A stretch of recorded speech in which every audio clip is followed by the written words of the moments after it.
feelings caught when they do what they do. And now I feel like taking off, find a place with a view. The pain is never gonna stop if it's controlling you. I know that time can heal it all, I just gotta get through. I just gotta get through, I just gotta get through. Cause I feel like taking off. Terima kasih Pak Adit sudah menyempatkan waktunya terkait tema diskusi siang ini yang menjelang sore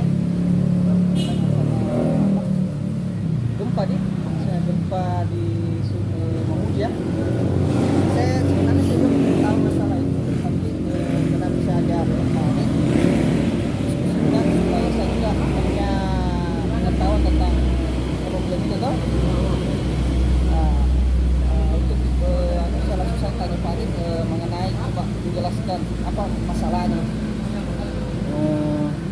Sebenarnya ini persoalan gempa itu adalah persoalan mitigasi geologis yang diperburuk akibat ketidaksiapan psikologinya kita sebagai orang Sulawesi menghadapi situasi seperti itu. Ingat begini, di Sulawesi, khususnya di bagian Sulawesi Barat sampai selatan, itu tidak ada gunung aktif, berapi aktif, tapi secara catatan geologis itu ada beberapa gunung purba, gunung api purba. Salah satunya bawah Gunung Sarau. Itu gunung ini itu tepat berdiri di atas sesar Sadang. Di Mamuju itu atau daerah Sumbar di mana? Kalau kita secara mitigasinya, kalau kita mau lihat peta geologisnya, itu sangat bersinggungan, sangat riskan antara Sesar Palu Koro yang ada di Palu dan Sulawesi Barat. Itu kan bersinggungan kemarin.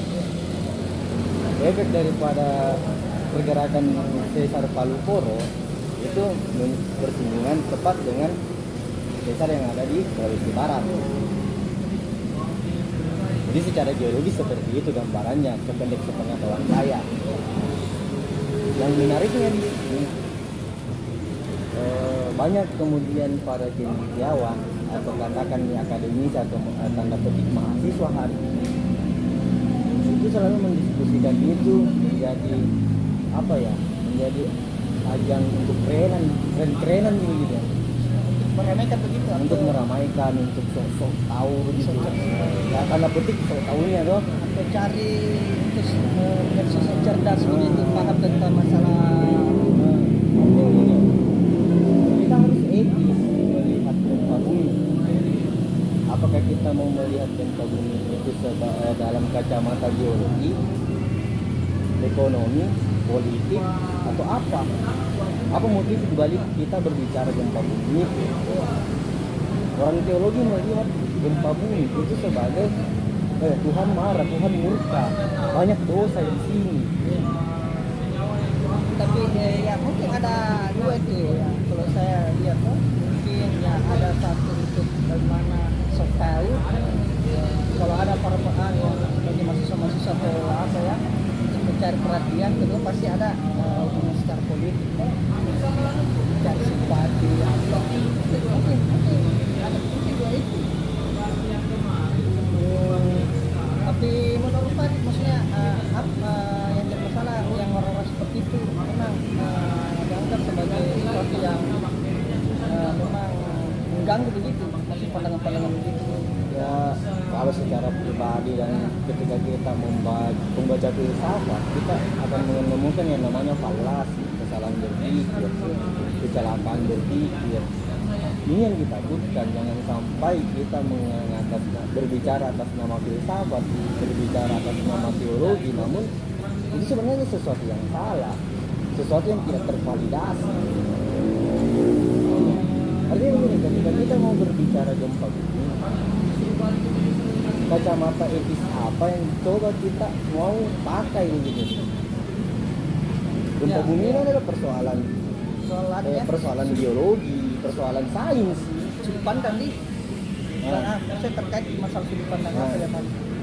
Ketika persoalan sains kita lihat menggunakan kacamata filsafat, ketika persoalan sains kita ingin melihatnya menggunakan kacamata teologi, di situ kesalahan kita sebagai akademisi. Kita tidak bisa memaksakan pandangan kita sebagai seorang teologi untuk melihat persoalan geologi, persoalan bumi. Iya, kan terkait masalah itu pasti masalah gempa, masalah alam kan pasti orang banyak memakai pandangan-pandangan apa ya. Tapi kan dia kita belum tahu tujuannya apa, apakah pakai pendekatan pemanya secara sains ini meneliti apa, itu kan pandangan manusia kan berarti ada konteks kebenaran yang berbeda mungkin ya ini capai itu. Intinya begini, kita berbicara bencana, kita berbicara katakan nih teologi bencana. Apa sih kapasitas kita gitu? Iya, itu juga. Apa itu? Karena yang jadi masalahnya kan orang kan tidak tahu, namanya apa kapasitasnya berbicara seperti itu ya. Jadi kan begini, contoh kasus ketika kita kembali ke ajaran agama kita yang paling dasar, Islam, hanya Tuhan yang tahu. Dan lantas apa yang menjadikan manusia angkuh dalam berpengetahuan? Iya. Nah, itu sebenarnya situ yang tidak sadarnya seseorang yang ketika berbicara tentang masalah itu kan, maksudnya dia tidak melihat dari sisi dunia, dia bicara, dia punya dari bagaimana argumentasinya itu sociologi ya, dengan memakai bahasa-bahasa ilmiah seolah-olah ini apa peneliti ya, seolah-olah hebat gitu kan begitu dia memang. Apalagi kan kalau masalah gempa-gempa ini kan pasti banyak yang ini bermain pandangan kan itu jadi masalah kan. Saya tidak mempersoalkan kau berdiskusi, saya dukung berdiskusimu, berdialektikamu, akan tetapi tolong etislah dalam menjadikan satu argumentasi. Kau jangan paksakan apa yang kau pahami, apa yang kau yakini itu sebagai satu keputusan, satu bentuk final gitu. Iya. Kan tidak ini kan kalau orang berpandangan tentang itu kan efeknya kan cuma selalu tentang ternyata ini informasi yang memang diterima saja tanpa disaring, pasti pada tidak tahu apakah ini benar atau sociologi saja kan. Saya teringat begini kasus waktu saya meneliti. Iya. Sebelum kasus banjir bandang Goa, iya. sempat di Bogor ada Iya. Ada tanda jebol. Sebenarnya nggak jebol sih, akan tetapi volume air yang seharusnya dini hari sudah harus keluar itu ditahan sampai jam 10 pagi. Gitu. Ini ya kesalahan sebenarnya, dan juga bertepatan dengan fenomena alam. Nggak bisa kita pungkiri, nggak bisa kita memang lari. Itu kan mungkin dia tahan, maksudnya dia maksudnya saluran air itu ditahan kena, mungkin prediksinya ketika dibiarkan kan efeknya nanti tambah meluas dan secara mitigasi kita juga tidak siap untuk itu. Iya. Kan orang apalagi kan dalam situasi panik, orang tidak bisa lagi untuk sejenak berpikir untuk apa. Pokoknya semuanya pasti serba siaga tuh. Itu tidak ada ketakutan sehingga tidak mampu untuk berpikir lebih jernih kan, melihat itu kan kesalahan manusia kita merasa panik. Ini dalam titik tertentu, dalam kecemasan manusia itu nggak bisa dikontrol. Manusia yang cemas itu nggak bisa dikontrol. Ya jelas. Secara psikologis. nggak bisa memang, apalagi cemas kan sangat membuat orang cepat bertindak tentang gempa itu kan. Jadi terkait masalah ini yang orang sering berbicara tentang alam tapi latar belakangnya memang tidak tahu tentang masalah itu kan. Nah, itu kan jadi problem masalah kan yang kita bicarakan. Kita tidak menjadi masalah kan juga tentang apa maksud dari argumentasi seperti itu kan.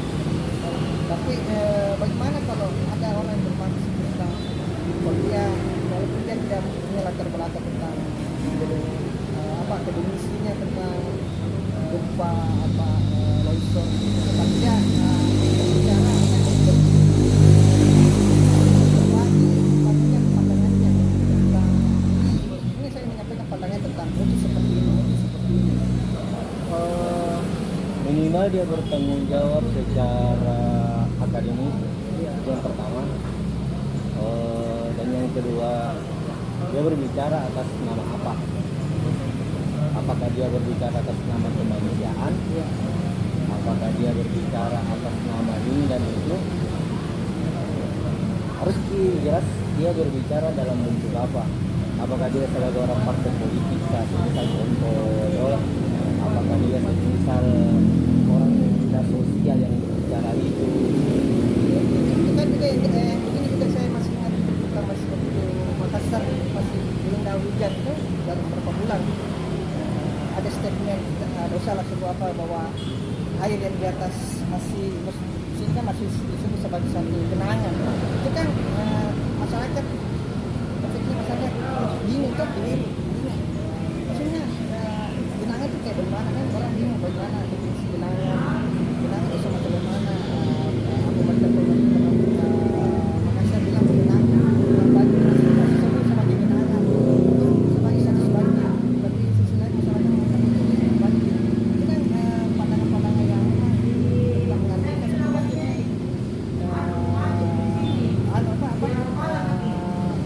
Membuat orang bingung melihat bagaimana bingung itu, membuat orang bingung itu kan efek begitu kan, maksudnya kena orang maksudnya kalau dia berbicara tentang itu masih genangan kan dia apa dasar pengetahuannya mengira itu genangan apa sebenarnya betul itu kan, apakah itu hanya psikologi, hanya pemerintah yang membuat satu genangan supaya masyarakat tempat paniknya turun banjir itu hanya genangan. Sebenarnya secara definitif genangan itu adalah air yang meluap dan dalam kurun waktu tertentu dia akan surut, itu disebut genangan. Ya. Kalau kita mau berbicara tentang ilmu drainase di sipil, artinya volume drainase itu tidak bisa menampung debit air yang sekian, maka terjadi yang namanya air jenuh, meluap di situ, genangan. Ya. Tapi di kondisi tertentu dia akan surut, itu disebut genangan. Ya. Yang perlu juga kita definisikan kembali, banjir itu harus ke setinggi apa baru kita katakan banjir. Sebenarnya itu yang keliru sebenarnya hari ini. Orang belum tahu dari segi titik-titiknya, itu ukurannya bagaimana, genangan bagaimana. Tapi itu punya memang referensi yang memang jelas tentang yang ditetapkan sebagai bahwa banjir itu disebut banjir itu seperti ini, ukurannya begini, genangan seperti begini. Mereka tadi bilang bahwa genangan itu ketika dia akan surut beberapa, dan kita tidak perlu berhari-hari begini. Kemarin pagi airnya tinggi, mungkin sore atau menjelang malam surut. Itu kan semacam genangan kan? Ya. Ini juga yang kemarin sempat saya mau singgung dalam deskripsi saya tentang banjir di Kota Makassar. Sebenarnya pemerintah telah membangun infrastruktur saluran air yang sudah mapan dengan kapasitas debit yang sedemikian ini besar. akan tetapi kembali lagi ke moralitas masyarakat yang tinggal di situ. Artinya gini, kita tidak serta merta harus menyalahkan pemerintah. Banjir ataupun genangan itu kemarin yang menjadi sebenarnya ada kaitannya dengan kita, ada sangkut pautnya dengan kita, baik itu langsung maupun tidak langsung. Ya itu saya tangkap. Artinya gini, setiap ada persoalan salahkan saja sih ini. Itu kan tipikalnya kita ya, sebagai bangsa yang pernah terjajah 350 tahun. Ya kan masyarakat kan ketika banjir pasti sasarannya kan pemerintah. Pasti dia tidak sadar bahwa Tidak menyadari bahwa aktivitas itu juga cara bagaimana merawat lingkungan, bagaimana membuang sampah. Itu kan dia menutupi kesalahan-kesalahan dirinya. Jadi dia saya tidak merasa bersalah pemerintah karena tidak memfasilitasi saluran air apa infrastruktur yang baru. Itu kan lempar-lemparnya ke situ. setiap gini, semisal ketika kita mau melihat katakan ini dinas lingkungan hidup Kota Makassar itu per 3 bulan itu membersihkan kanal Jongaya dan kanal Pampang per 3 bulan.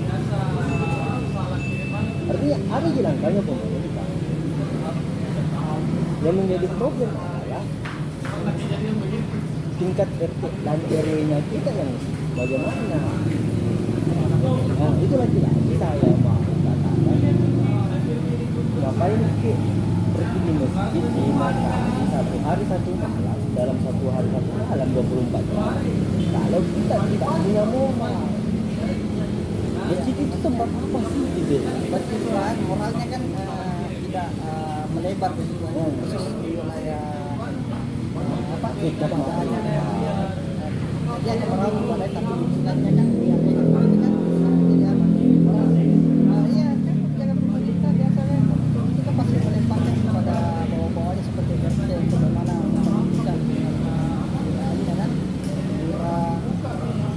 dan itu kan tapi kan itu kan kembali ke kesadaran soal kesadarannya apalagi kan orang ketika tingkat keperhatian Anda tentang lingkungan kan ini ya saya mungkin sebagai karena betul apa ya membuat sampah sebenarnya kan itu kan kesadarannya itu tapi kalau soal merawat sisi religiusnya itu kan apa ya tidak seimbang dengan tindakan apa tindakannya dengan aktivitas jadinya kan untuk merawat lingkungan itu kan yang jadi masalah tuh sehingga setiap masalah banjir masalah bencana sebenarnya seharusnya masalah ini yang temanya sebenarnya kembali pertama kan kembali di kesadaran masyarakat sendiri. Kedua ketika berargumen tentang itu kan kita harus objektif juga melihat jangan masalah salam apa itu kan apa yang disampaikan kan biasa kan masyarakat dengar tahu apa masyarakat percaya itu kan jadi masalah tuh. Misalnya gini, sederhananya ini hanya persoalan taktis, sebenarnya persoalan taktis yang bisa ditaklisi sebelum terjadi. Tapi kita enggan untuk taktisi itu ya. Sebelum musim penghujan datang, bagusnya ketika tingkat RT RW bersih-bersih got. Jadwal tiap minggu, cuma bersih atau sabtu kita kegiatan untuk pembuatan begitu kan mestinya ada di setiap kelurahan kan. Iya, Tapi itu kan tugasnya seorang sosiolog sebenarnya untuk berbicara tentang sosiologi perkotaan, bukan melebar pada persoalan bencana misalnya. Orang sosiolog kok bicara bencana, ya itu kan aneh gitu. kalau bicara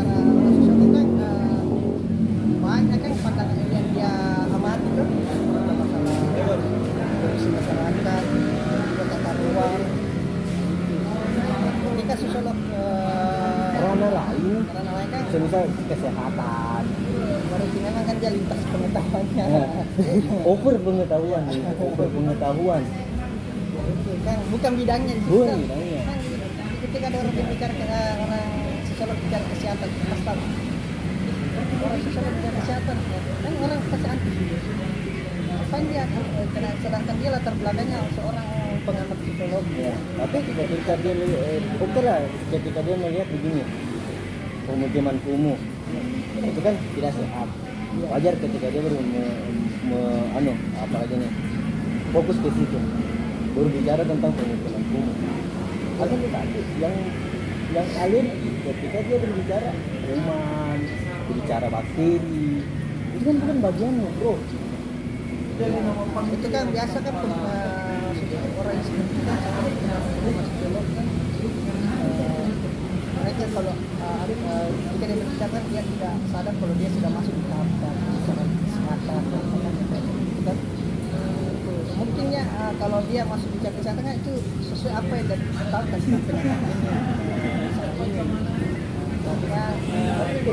dia tidak sadar mungkin Dia tidak sadar bahwa perbincangan kesehatan itu perbincangan klinis. tapi kan orang biasa itu kalau begini dari segi kita dari posisi kita dari segi masyarakat ketika masyarakat mendengar suara psikolog bicara begitu kan orang biasa tidak melihat biasa sangat jarang melihat latar belakang seorang tapi ketika dia sudah kenal seseorang itu dia tidak melihat dari poinnya apanya kan tapi dia sudah suka tapi kan dia tidak peduli tentang latar belakangnya kalau dia semua menerima kalau apa dan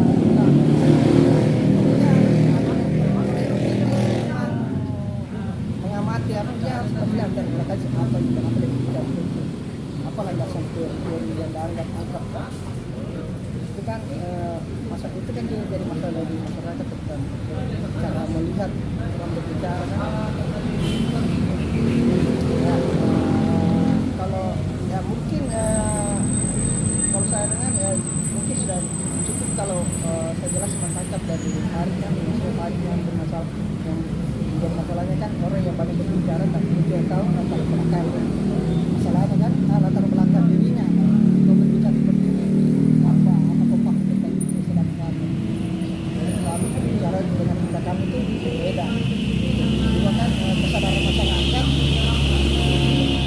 tentang sering menyalahkan pemerintah dia tidak sadar juga masyarakat bahwa sikapnya dalam orang itu juga tuh dianggap satu masalah kan tapi bagi masyarakat itu dia menutupi kesalahan-kesalahan itu mungkin seperti itu ya.